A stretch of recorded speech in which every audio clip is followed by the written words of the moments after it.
An election that marks personal triumphs for Prime Minister David Cameron and for Scotland's First Minister Nicola Sturgeon. One which will not just reshape British politics, but could perhaps reshape the future of the United Kingdom itself. Only once before in recent history has an incumbent government increased its majority, and that was Margaret Thatcher in the 1980s. Cameron now faces the challenge of governing with a wafer-thin majority. His victory also means Britain will face a vote which Cameron has promised on staying in the EU. It's also a significant personal victory for him and a rebuff for those in his party who had become increasingly sceptical about his ability to win. I want my party, and I hope a government I would like to lead, to reclaim a mantle that we should never have lost, the mantle of one nation, one United Kingdom. That is how I will govern if I'm fortunate enough to form a government in the coming days. This election has proved disastrous for the Labour Party that's been crushed in Scotland. British Labour leader Ed Miliband returned to his party headquarters in London on Thursday morning after a scorching defeat. Labour lost more than 50 seats to the Scottish National Party in Scotland, which only had 6 seats in the last election, but also lost a number of votes to the Conservatives in the rest of the country.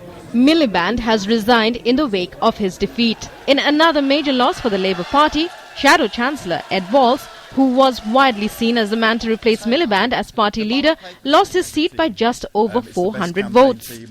We will now face 5 years where questions will arise about the future of our union, about whether or not we can stay as a member of the European Union and fight for jobs and investment, whether we can make sure we secure our national health service at a time of public spending cuts.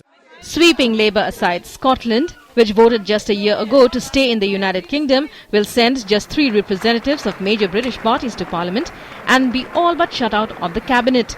The SNP slide has turned Scotland into a virtual one-party state. Their stunning victory can only increase the pressure on the SNP to commit to a second independence referendum.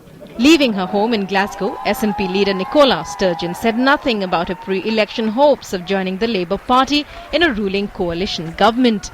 We do have a strong team of SNP MPs to fight Scotland's corner and to stand up for Scotland, and that's what we plan to do. The United Kingdom includes England, Scotland, Northern Ireland and Wales. England makes up 85% of the population, but Scottish politicians elected to Parliament in London have historically held important government posts. That will now be impossible, with the SNP holding nearly all Scottish seats. The Liberal Democrats have also taken a beating, and the smaller parties have failed to make a dent. This election has defied all predictions of pollsters and pundits.